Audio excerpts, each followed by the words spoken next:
Dear student, myself Mohammad Saif Khan, welcome to the rising star institute. आज हम आपके सामने फिर से एक नया टॉपिक लेके आए हैं। वो टॉपिक आपका है ये। फर्स्ट टॉपिक आपका है principle of superposition, second topic आपका है force between multiple charge, and third topic आपका है continuous charge distribution, and fourth topic आपका है force due to continuous charge distribution. ठीक है, तो आज हम ये इतने टॉपिक्स को डिस्कस करने वाले हैं। इस टॉपिक को डिस्कस करने से पहले हम प्रीवियस टॉपिक के बारे में एक बार देख लेते हैं। प्रीवियस टॉपिक हमने क्या आपको पढ़ाया था। इलेक्ट्रोस्टैटिक का जो प्रीवियस टॉपिक था आपका कूलम्ब्स लॉ, और कूलम्ब्स लॉ के बाद जब कूलम्ब्स लॉ को डिफाइन किया गया था और कूलम्ब्स लॉ का मैथमेटिकल एक्सप्रेशन आया था। कूलम्ब्स लॉ का मैथमेटिकल एक्सप्रेशन कितना आया था? F = 1/4 pi epsilon naught Q1 Q2 upon R²। ये कूलम्ब्स लॉ का मैथमेटिकल एक्सप्रेशन था। उसके बाद फिर इसमें एप्सिलॉन नॉट था। एप्सिलॉन नॉट के हमने यूनिट्स निकाला था, डायमेंशन निकाला था और इसकी वैल्यू बताया था। ठीक, फिर उसके बाद जो थर्ड कॉन्सेप्ट था वो हमारा वेक्टर फॉर्म कूलम्ब्स लॉ का था। कूलम्ब्स लॉ को हमने वेक्टर फॉर्म में सॉल्व किया था। तो यहाँ तक टॉपिक आपका हुआ था। तो आज हम पढ़ने वाले हैं प्रिंसिपल ऑफ सुपरपोजिशन। तो प्रिंसिपल ऑफ सुपरपोजिशन को हम पहले 2 पॉइंट में समझेंगे, और इसमें प्रिंसिपल ऑफ सुपरपोजिशन का इलेक्ट्रोस्टैटिक में कहाँ मेन पॉइंट में आता है। तो प्रिंसिपल ऑफ सुपरपोजिशन में 4 पॉइंट्स में अभी हमको आगे और मिलेगा। तो पहला कॉन्सेप्ट आपका क्या है जो आज हम पढ़ेंगे according to principle of superposition. First आपका है नेट फोर्स निकालना है, जो कूलम्ब्स लॉ में हमने पढ़ा है कि दो चार्जेस के बीच में फोर्स कैसे लगते हैं। तो सुपरपोजिशन के प्रिंसिपल से नेट फोर्स निकालेंगे। जो अभी आगे हमको पढ़ना है उसमें हम नेट फ्लक्स भी निकालेंगे प्रिंसिपल ऑफ सुपरपोजिशन से, नेट फील्ड भी निकालेंगे, नेट फील्ड मतलब इलेक्ट्रिक फील्ड निकालेंगे, और फिर नेट पोटेंशियल निकालेंगे। रिमेंबर, तो ये 4 पॉइंट्स हैं जो हमको आगे पूरे इलेक्ट्रोस्टैटिक में प्रिंसिपल ऑफ सुपरपोजिशन ये 4 पॉइंट में हमको मिलेंगे। तो पहले हम डिस्कस करने वाले हैं नेट फोर्स के बारे में। तो नेट फोर्स निकालने के लिए इनकी जो 2 पॉइंट्स दिया हुआ है प्रिंसिपल ऑफ सुपरपोजिशन का, उसको देखते हैं। तो सबसे पहला पॉइंट आपका क्या है? We use principle of superposition to find force a specific charge if more than 2 charge are present in a system. And second point, principle of superposition is simply vector addition of all the forces acting on a suffix charge. ठीक है, तो ये आपका 2 points में था। इसका मतलब क्या है तो आप फिगर के अकॉर्डिंग समझिए। फिगर में क्या दिया हुआ है आपको? फिगर अगर देखोगे तो ओरिजिन से पहला जो चार्ज है उसकी डिस्टेंस है R1, एंड सेकेंड उसी सिस्टम में दूसरा जो ओरिजिन से है चार्ज, वो चार्ज रखा हुआ है R2 डिस्टेंस पे, और वो चार्ज कितना है? Q2। फिर थर्ड उसकी डिस्टेंस कितनी है? R3, और वो चार्ज कितना है? Q3। तो प्रिंसिपल ऑफ सुपरपोजिशन में होता क्या है कि कोई एक सिंगल चार्ज होता है। अब सिंगल चार्ज यहाँ पे स्पेसिफिक चार्ज बोला गया, तो स्पेसिफिक चार्ज पे 2 या 2 से ज़्यादा चार्ज एक साथ अपना फोर्स एक्ट करते हैं। उन सब का हम वेक्टर एडिशन में करके सॉल्व करते हैं, मतलब उनका रिजल्टेंट या कह सकते हैं नेट फोर्स निकालते हैं। क्या निकालते हैं? Net force. कैसे? चार्ज आपको दिख रहा है Q1 चार्ज पे Q2 फोर्स लगाएगा और Q3 भी उसी टाइम पे फोर्स लगाएगा। अब इस तरह मान लीजिए हमारे पास Q4 होता तो Q4 भी फोर्स लगाता। अब इस तरह डॉट डॉट डॉट सपोज मान लीजिए कि N तक होता तो Qn भी उसके ऊपर क्या करता? फोर्स निकालता। तो इन सब का हम रिजल्टेंट, इन सब का हम एडिशन करते हैं वेक्टर फॉर्म में, और सॉल्व करने के बाद इनका हम नेट फोर्स निकालते हैं according to principle of superposition. तो आगे देखिए नेक्स्ट डेरिवेशन जो है प्रिंसिपल ऑफ सुपरपोजिशन के आगे सॉल्व करना है। हेडिंग आपका क्या है? Force between multiple charge. तो नेक्स्ट देखिए, नेक्स्ट हमको कैलकुलेट करना है फोर्स बिटवीन मल्टीपल चार्ज। तो फोर्स बिटवीन मल्टीपल चार्ज में फिगर डायग्राम जो मैंने अभी आपको बताया, सेम फिगर डायग्राम, उसी फिगर डायग्राम से आगे हम एक्सप्लेन करेंगे। एक बार फिगर डायग्राम फिर से समझ लीजिए। एक सिस्टम में चार्ज पार्टिकल पहला जो है वो ओरिजिन से उसके डिस्टेंस कितने डिस्टेंस पर रखा हुआ है? R1 डिस्टेंस है, और चार्ज कितना है? Q1। एंड सेकेंड डिस्टेंस है जो Q2 चार्ज के लिए R2 है, एंड थर्ड डिस्टेंस जो है वो है Q3 चार्ज के लिए डिस्टेंस कितनी है? R3। तो देखिए हो क्या रहा है यहाँ पे, प्रिंसिपल ऑफ सुपरपोजिशन के अकॉर्डिंग हमको नेट फोर्स कैलकुलेट करना है। ठीक है, तो Q1 पे पहले Q2 फोर्स लगा रहा है, फिर उसके बाद Q3 क्या हो रहा है? Q1 में फोर्स लगा रहा है। तो एक चीज़ according to properties of electric charge जो हमने पढ़ा था, अगर लाइक चार्ज होते हैं तो क्या होता है? रिपल्सन क्रिएट होता है, और अगर अनलाइक चार्ज होते हैं तो क्या होता है? अट्रैक्शन होता है। तो यहाँ पे ये तीनों चार्जेस हैं, ये तीनों चार्जेस सेम है, मतलब इनके ऊपर जो चार्ज है वो तीनों चार्जेस कैसे हैं? पॉजिटिव चार्जेस हैं। तो पहला क्या हो रहा है? Q2 Q1 में फोर्स लगा रहा है, तो उसका फोर्स हमने क्या लिखा है वेक्टर में? 1-2 फोर्स F12। फिर उसके बाद Q3 फोर्स Q1 में फोर्स लगा रहा है, तो उस पर फोर्स कितना हो गया? फोर्स 1-3। ठीक है, और जो इनके बीच में नेट फोर्स आएगा वो नेट फोर्स हमारा होगा F1। तो हमको नेट फोर्स कैलकुलेट करना है कि नेट फोर्स हमारा कितना आएगा। तो फर्स्टली हम निकालते हैं Q1 और Q2 के बीच का फोर्स। तो Q1 और Q2 का फोर्स जो निकाल रहे हैं वेक्टर फॉर्म में, उसका फॉर्मूला आ रहा है magnitude force 1 2 is equal to 1/4 pi epsilon naught Q1 Q2 upon R1 का whole square multiply by R cap 1 2। Remember, तो ये आपका फोर्स 1 2 हो गया। सेकेंड फोर्स कैलकुलेट करते हैं जो Q3 Q1 में फोर्स लगा रहा है। तो इसका अगर फोर्स देखेंगे तो इसमें फोर्स आ रहा है F13 is equal to 1/4 pi epsilon naught Q1 Q3 upon R13 का whole square multiply by R cap 13। ये हमने निकाल लिए दोनों फोर्स जो Q2 Q1 पे लगा रहा था और Q3 Q1 में फोर्स लगा रहा था। तो इनके बीच हमको निकालना है नेट फोर्स। नेट फोर्स के लिए क्या कर रहे हैं, दोनों फोर्स को ऐड कर रहे हैं। तो फोर्स ऐड करने के लिए F1 इज इक्वल टू वो F12 प्लस F13। अब दोनों का मैग्नीट्यूड रखिए, दोनों का रिजल्टेंट फार्मूला रखिए।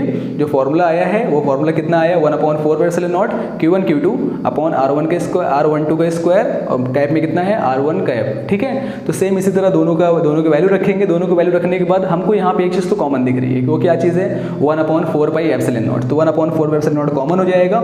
जब आप 1/4 एप्सिलॉन नॉट कॉमन करोगे तो अंदर क्या बचेगा, Q1 Q2 अपॉन R1 का होल स्क्वायर, फिर कैप में मल्टीप्लाई में क्या रहेगा R कैप 1 2, फिर plus Q1 Q3 upon R13 का whole square multiply by R cap R13। Remember, तो ये उतना होने के बाद अब देखिए आगे नेक्स्ट क्या होने वाला है। आगे जो नेक्स्ट है, in case of n charge, अगर यहाँ पे हमारे पास अभी 2 ही चार्ज हैं, अगर n चार्ज होते हैं तो हम क्या करते हैं, नंबर ऑफ n तक जाते हैं। n का मतलब क्या हो सकता है कि 100 चार्ज भी हो सकते हैं, 2000 भी हो सकते हैं, 1000 भी हो सकते हैं। तो n ये डिनोट करता है। ठीक है, तो n चार्ज के लिए क्या करेंगे, F is equal to F12 plus F13 plus करके दोनों की वैल्यू रखनी है। दोनों की वैल्यू जब रखेंगे तो 1/4 एप्सिलॉन नॉट पहले से बाहर था, बट इसमें Q1 भी कॉमन हो जाएगा। तो Q1 को कॉमन करेंगे तो Q1/4 एप्सिलॉन नॉट और सिग्मा n और बेस दिया गया I इज इक्वल टू 2। ठीक है, सिग्मा का मतलब क्या है, सम, जितने भी फोर्सेस होंगे सबका सम कर देना है। उसके बाद क्या लिखा हुआ है, QI upon R2I cap upon R2I का होल स्क्वायर। तो ये I की वैल्यू आपको स्टार्ट करनी है 2 से। अगर आप ये डायग्राम बनाए हो और ये इसके अकॉर्डिंग सॉल्व कर रहे हो, तो अगर यहाँ पे अगर आपको और लॉन्ग करना है या इसमें न्यूमेरिकल आते हैं तो आपको क्या करना पड़ेगा, I की वैल्यू जो स्टार्ट करोगे 2 से करोगे, क्योंकि ऑलरेडी हमारे पास चार्ज कितना है, पहला वाला Q1। तो इस तरीके से हम प्रिंसिपल ऑफ सुपरपोजिशन के अकॉर्डिंग हम डेरिवेशन सॉल्व कर सकते हैं। कौन सा, फोर्स बिटवीन मल्टीपल चार्जेस। अब लास्ट कॉन्सेप्ट क्या दिया हुआ, लास्ट पॉइंट ये बताया, system of 3 charge equation of force is called calculate for n charge. n charge के लिए ये सिस्टम ऑफ फोर्स निकाला गया है। और थर्ड जो लास्ट कॉन्सेप्ट है, वो लास्ट कॉन्सेप्ट ये है कि ये चार्ज निकालने के लिए हम पॉलीगन्स लॉ ऑफ वेक्टर्स भी इसको हम कैलकुलेट कर सकते हैं। तो अगेन कॉन्सेप्ट समझ लेते हैं। प्रिंसिपल ऑफ सुपरपोजिशन क्या था, प्रिंसिपल ऑफ सुपरपोजिशन ये है कि किसी एक स्पेसिफिक चार्ज पे 2 या 2 से ज़्यादा चार्ज एक साथ अपना फोर्स एग्जिस्ट करते हैं, उन सब का फोर्स हम नेट फोर्स निकालने के लिए प्रिंसिपल ऑफ सुपरपोजिशन को हम यूज़ करते हैं। तो अब बढ़ते हैं अपने नेक्स्ट कॉन्सेप्ट पे, कॉन्टिन्यूअस चार्ज डिस्ट्रीब्यूशन।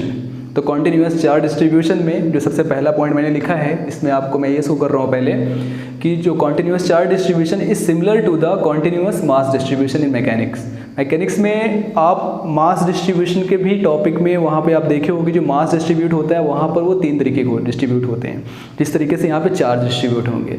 तो डिस्ट्रीब्यूशन किन तरीके के होते हैं, 3 तरीके के। पहला डिस्ट्रीब्यूशन कौन सा होता है, यहाँ पे जो फर्स्ट पॉइंट लिखा हुआ है, volume charge density, and second surface charge density, and third linear charge density. अगर डिस्ट्रीब्यूशन में बोलेंगे तो volume charge distribution, surface charge distribution and linear charge distribution. ठीक है, तो यहाँ पे जो चार्जेस डिस्ट्रीब्यूट हो रहे हैं, तो ये चार्जेस कितने तरीके से बढ़ सकते हैं, तो 3 तरीके से यहाँ पे क्या बताया गया, चार्जेस को हम 3 तरीके से डिस्ट्रीब्यूट कर सकते हैं। तो जो फर्स्ट इक्वेशन बनेगा वॉल्यूम चार्ज डिस्ट्रीब्यूशन का, अभी ये सिर्फ आपका थ्योरेटिकल है, फिगर में इसके आगे शो कर रहा हूँ। ठीक है, तो वॉल्यूम चार्ज डिस्ट्रीब्यूशन का फॉर्मूला क्या है, rho is equal to Q upon V।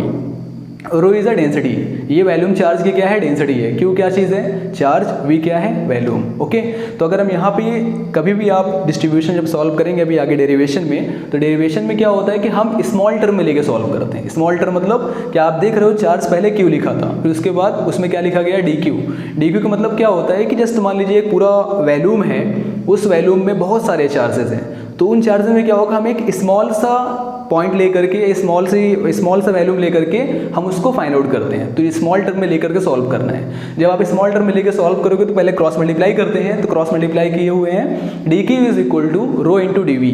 dQ क्या हो गया, स्मॉल चार्ज, रो क्या है, डेंसिटी, उसके बाद वॉल्यूम क्या है dv। नेक्स्ट इसी कॉन्सेप्ट पे सेकंड वाला भी आपका ऐसे ही फाइंड आउट करना है। सरफेस चार्ज डेंसिटी को रिप्रेजेंट करते हैं sigma is equal to Q upon ए।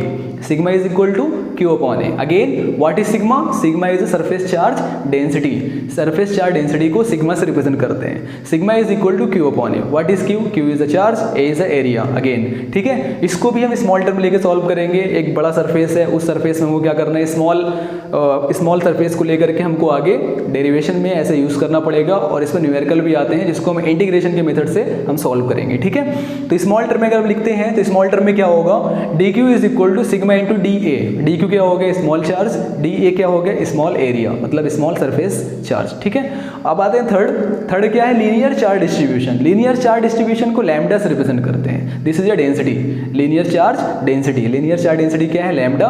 और लैम्डा बराबर क्या हुआ है? लैम्डा बराबर लिखा हुआ है क्यू अपॉन एल। क्यू क्या चीज़ है? चार्ज। एल क्या चीज़ है? एल क्या चीज़ है? Linear charge. ठीक है, इसको अगर स्मॉल टर्म में लिखेंगे हम तो क्रॉस मल्टीप्लाई करते हैं। क्रॉस मल्टीप्लाई करेंगे, D Q is equal to lambda into D L. D Q small charge, lambda is a density, D L is a small length. अब आगे हम इसको फाइंड आउट कर लेते हैं, इसकी यूनिट्स कैसे निकालेंगे। सिंपल तरीके से इसकी यूनिट्स निकलेगी।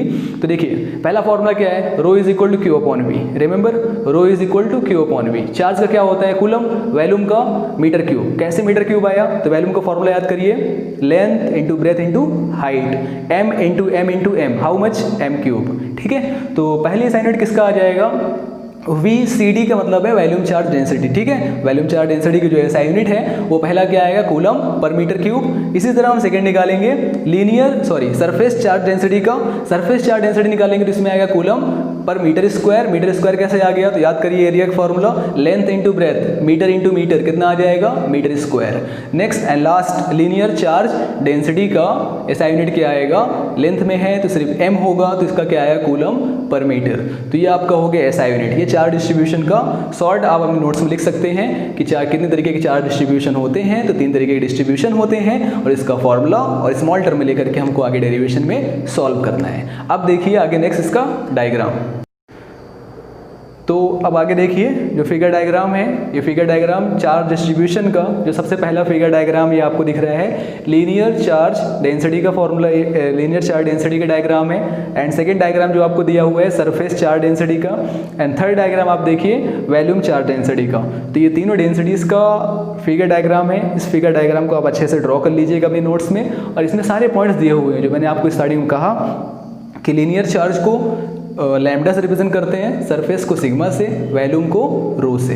क्लियर? और इसमें कैसे स्मॉल टर्म में हुआ है तो देखिए एक पूरी लीनियर रॉड है, जस्ट एक वायर है, उस वायर पे पूरा एक स्मॉल टर्म लेकर के पूरे वायर का चार्ज डिस्ट्रीब्यूशन जो हो रहा है उस चार्ज डिस्ट्रीब्यूशन का पूरे का फोर्स कैलकुलेट करना है। तो इस तरीके से हम आगे समझते हैं कि आगे हमको जो रिजॉल्व करना है, नेक्स्ट जो फाइंड आउट करना है वो है हमारा फोर्स। तो देखिए हेडिंग सबसे पहले जो हमको लास्ट टॉपिक में निकालना है, force due to continuous distribution of charge. अब जो फोर्स से जो चार्ज डिस्ट्रीब्यूशन हो रहा है, अब ये तीनों चार्ज डिस्ट्रीब्यूशन में हमको इसको फोर्स के टर्म में इक्वेशन लेके आना है। फोर्स के टर्म में सिर्फ एक ही इक्वेशन है, आपको याद होगा जो फर्स्ट पॉइंट मैंने लिखा है, F is equal to 1/4πε0 Q1 Q2/r²। ये फॉर्मूला कहाँ का था? कूलम्स लॉ का। ठीक है, तो कूलम्स लॉ में क्या बताया गया था कि 2 पॉइंट चार्जेस के बीच में फोर्स कैसे डेवलप होते हैं, कैसे फोर्स लगते हैं, उस फोर्स का ये मैथमेटिकल इक्वेशन है। तो पहले हम अप्लाई करते हैं कूलम्स लॉ का फॉर्मूला। इसी कूलम्स के लॉ से हम निकालेंगे आगे वॉल्यूम चार्ज डेंसिटी का सिंपल फॉर्मूला फोर्स का। ठीक है, तो वॉल्यूम चार्ज डेंसिटी का फोर्स के टर्म में फॉर्मूला कैसे आएगा? तो देखिए सिंपल मेथड, सबसे पहले फोर्स अप्लाई करना है। फॉर्मूला आपको कूलम्स लॉ का F is equal to 1/4πε0 Q1 Q2/r²। Figure diagram समझिए। फिगर डायग्राम में ये क्या है कि पहला एक वॉल्यूम चार्ज डिस्ट्रीब्यूशन का डायग्राम जो मैंने स्टार्टिंग में ड्रॉ किया है कि पूरा वॉल्यूम चार्ज का डायग्राम है। पूरा एक स्फीयर है मान लीजिए, उसके अंदर एक स्मॉल हमने डेल्टा वी क्या बताया है? वॉल्यूम चार्ज को शो कर रहा है। ठीक है, वॉल्यूम चार्ज डेंसिटी को शो कर रहा है। और इसकी पोजीशन वेक्टर अगर इसका हम यहाँ पे देखें तो इसकी जो पूरी डिस्टेंस है या पूरा डिस्टेंस कितना है? RI, vector RI, this is a position vector. What is position vector? Position vector के बारे में मैंने आपको बताया था कि पोजीशन वेक्टर क्या होता है? जो पॉइंट ओरिजिन से होकर के जाता है उसको क्या बोलते हैं, पोजीशन वेक्टर। तो पहले पर ये जो पूरा वॉल्यूम चार्ज डेंसिटी का डायग्राम शो हो रहा है, इस पूरे होल को आप डेल्टा क्यू मान लीजिए। डेल्टा क्यू क्या चीज़ है? डेल्टा क्यू क्या हो रहा है, ये इस पूरे का चार्ज जो हम शो कर रहे हैं वो हम डेल्टा क्यू से शो कर रहे हैं, ठीक। और जब इसको हम सॉल्व करेंगे स्मॉल टर्म में तो हम इसको डी क्यू मान लेंगे। तो ये पहला जो चार्ज है डेल्टा क्यू, वो उसके पोजीशन वेक्टर कितना है? R1 वेक्टर, ठीक है, जो पोजीशन वेक्टर है। नेक्स्ट आते हैं जो हमारा टेस्ट चार्ज रखा हुआ है, उस टेस्ट चार्ज की डिस्टेंस कितनी है ओरिजिन से, जिसको पोजीशन वेक्टर हम R0 कह रहे हैं, R0 वेक्टर, ठीक है। This is a position vector जो कि Q0 तक का है, ठीक। Q0 क्या है? वो एक टेस्ट चार्ज है। तो टेस्ट चार्ज ये भी एक यूनिट चार्ज है। और जो हम स्मॉल टर्म में लेके सॉल्व कर रहे हैं वॉल्यूम चार्ज डेंसिटी का फॉर्मूला, अब उसको आगे देखिए। इन स्मॉल टर्म में क्या कर रहे हैं, जो फोर्स है वो DF हो जाएगा 1/4πε0। Q0 क्या चीज़ है? जो यूनिट चार्ज रखा, सॉरी जो टेस्ट चार्ज रखा हुआ है, ये टेस्ट चार्ज Q0 है। और जो DQ है, ये जो पूरा आप डेल्टा V डायग्राम देख रहे हो वॉल्यूम चार्ज डिस्ट्रीब्यूशन का, इस पूरे डायग्राम का जो पूरा चार्ज है वो आपका डेल्टा Q है। बट स्मॉल टर्म में लेके सॉल्व कर रहे हैं तो क्या हो जाएगा? DQ। क्या हो जाएगा? DQ। तो जहाँ पे DQ लिखा हुआ है आप देखिए, अभी मैंने स्टार्टिंग फॉर्मूला भी आपको बताया था कि DQ बराबर क्या होता है? रो इंटू DV। तो जहाँ पे DQ होगा वहाँ पे आप क्या कर दोगे? रो इंटू DV और इंटीग्रेशन का इक्वेशन, इंटीग्रेशन का साइन लगाओगे और पूरे का इंटीग्रेशन करेंगे तो इसका ये फॉर्मूला जो बनेगा आपका लास्ट में आकर के फोर्स का, F is equal to Q0/4πε0 integration rho into DV/r² multiply by r cap. This is the vector formula of force, this is vector formula of total force volume charge distribution.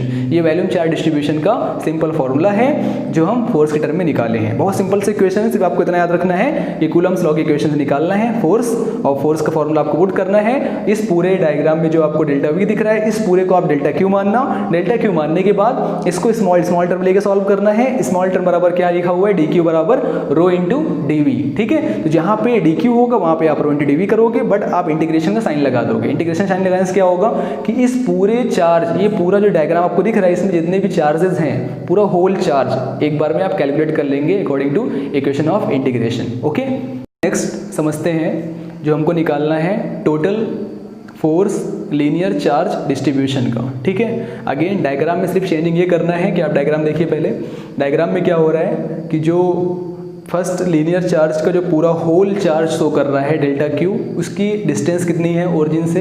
R1 vector, this is a position vector. And second जो आपका test charge रखा हुआ है Q0, इसकी जो distance है वो आपका कितना है? R0, remember. तो ये तो डायग्राम में सिर्फ चेंजिंग ये हुआ, जहाँ पे आपका वॉल्यूम चार्ज डिस्ट्रीब्यूशन का डायग्राम था, आप वहाँ पे लीनियर चार्ज डिस्ट्रीब्यूशन का डायग्राम ड्रॉ करके और उस पूरे को आप क्या बता दोगे? डेल्टा Q चार्ज बताओगे, ठीक है। जब स्मॉल टर्म में करना होगा तो वहाँ पे आप DQ करोगे बस। तो अगेन फिर से कूलम्स लॉ का फॉर्मूला अप्लाई करना है। क्यों कूलम्स लॉ का फॉर्मूला? क्योंकि आप फोर्स निकालना चाहते हो, और फोर्स निकालने की इक्वेशन सिर्फ कौन बताया था? कूलम्स लॉ ने। F is equal to 1/4πε0 Q1 Q2/r²। ये कूलम्स लॉ का मैथमेटिकल फॉर्मूला था। इन स्मॉल टर्म में सॉल्व करेंगे तो DF हो जाएगा 1/4πε0 हो जाएगा, Q0 इंटू DQ होगा। अगेन DQ बराबर क्या लिखेंगे हम? लैम्डा इंटू DL, ठीक है। तो इसका भी इंटीग्रेशन साइन लगाएंगे तो आगे देखिए DF का पहले F हो जाएगा, DF का इंटीग्रेशन F हो जाएगा Q0/4πε0 इंटीग्रेशन साइन L और lambda into DL/r² multiply by r cap, ठीक है। तो ये आपका फॉर्मूला आ गया फोर्स का लीनियर चार्ज डिस्ट्रीब्यूशन का। तो आप लास्ट में लिख दीजिएगा total force volume charge distribution, sorry total force linear charge distribution, okay. तो ये आपका लीनियर चार्ज डिस्ट्रीब्यूशन हो गया। अब बढ़ते हैं